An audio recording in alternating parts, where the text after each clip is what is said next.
Shalom. All praises, blessings, glories, and honors to Yahweh Bahashim, Yahweh Shai, Bahashim, Racha, Kodash. Double honors to my Ella apostles and bishop elders of Great Millstone, who taught me this truth, as well of men of like mind. Shalom wa chasad, which means peace and mercy to the elect of the nation of Israel, whom are you so-called Negroes, Latinos, Native American Indians, and Israelite foreigners of the seed line of our forefathers, Abraham, Isaac, and Jacob, whom are scattered here in America, which is Babylon the Great, and abroad. To you I say Shalom, beginning with the 144,000, in Yahweh Bahashim, Yahweh Shai willing.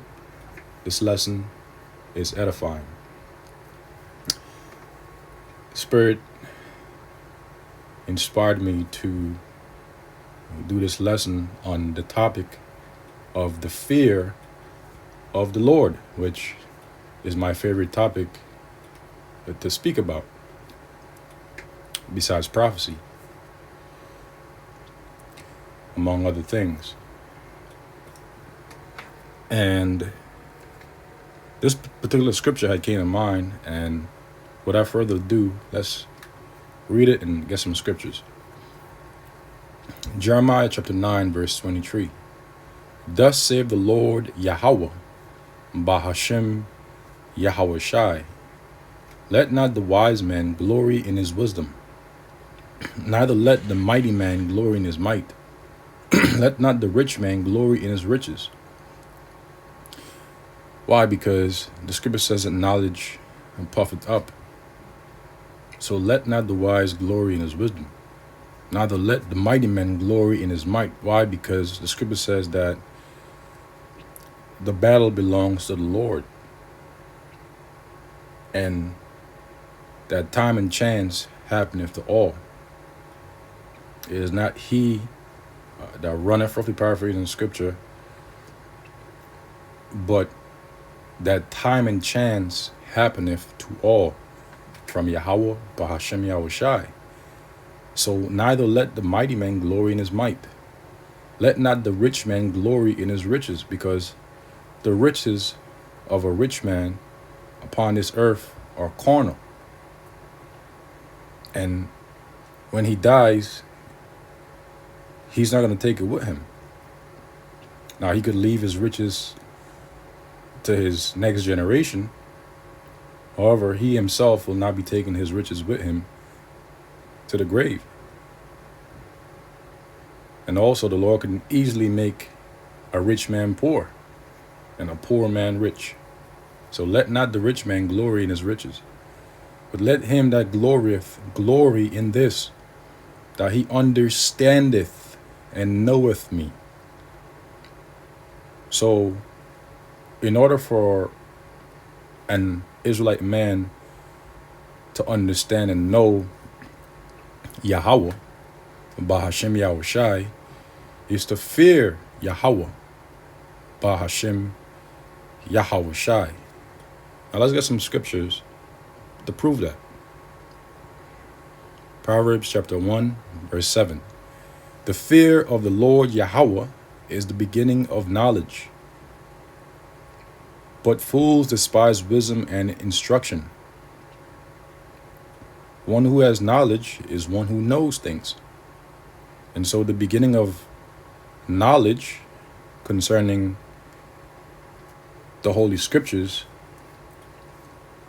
and in things concerning matters great and small, and just simply in general, because all things coming from Yahweh Bahashim Yahweh Shai, is to fear Yahweh Bahashim Yahweh Shai.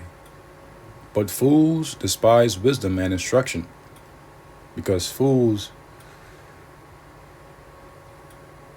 it's hard for them to take rebuke. It's hard for them to take instruction. Instruction to a fool is folly.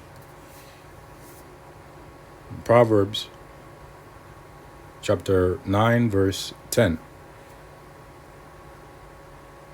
The fear of the Lord Yahweh is the beginning of wisdom and the knowledge of the holy. And how do we obtain the knowledge of the holy of Yahweh? By fearing him and his son. Because the fear of Yahweh through his son Yahushai is the beginning of knowledge, including the knowledge of the holy. And in knowing that knowledge comes understanding, because as it is written, with all thy getting of wisdom, get understanding, because understanding is the bridge between knowledge and wisdom. And the knowledge of the holy is understanding. Also, according to Job chapter 28, verse 28, and unto man he said, behold, the fear of the Lord Yahweh Bahashim Yahushai, that is wisdom. Even as we had just read in Proverbs chapter 9, verse 10. And to depart from evil is understanding. So not only is the knowledge of the holy understanding, but to also depart from evil.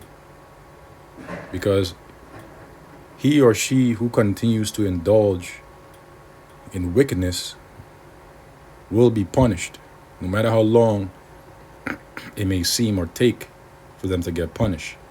Ecclesiastes chapter 7, also known as the book of Sirach, chapter 7, verse 1, do no evil, so shall no harm come unto thee. And the only persons that will do no evil, so shall no harm come unto them, are the elect of the nation of Israel. Because the elect of the nation of Israel fear Yahweh, Ba'ashem Yahushai. And the fear of the Lord is an elect Israelite man's treasure.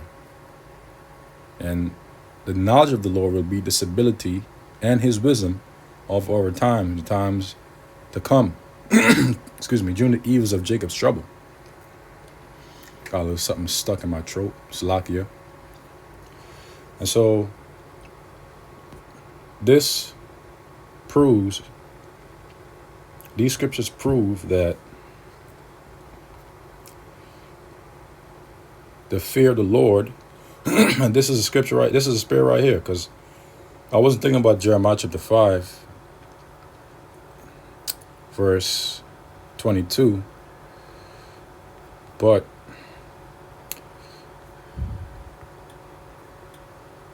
I'll read that, but let me go back to where I left off earlier, Salakia.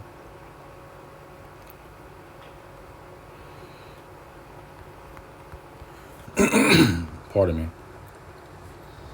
So back in Jeremiah chapter 9, verse 24, but let him that glorieth glory in this, that he knoweth that he understandeth and knoweth me, that I am the Lord Yahweh, Ba'ashem Yahushua, which exercise loving kindness, because the Lord is very merciful, judgment and righteousness in the earth. In these things I delight, saith the Lord Yahweh,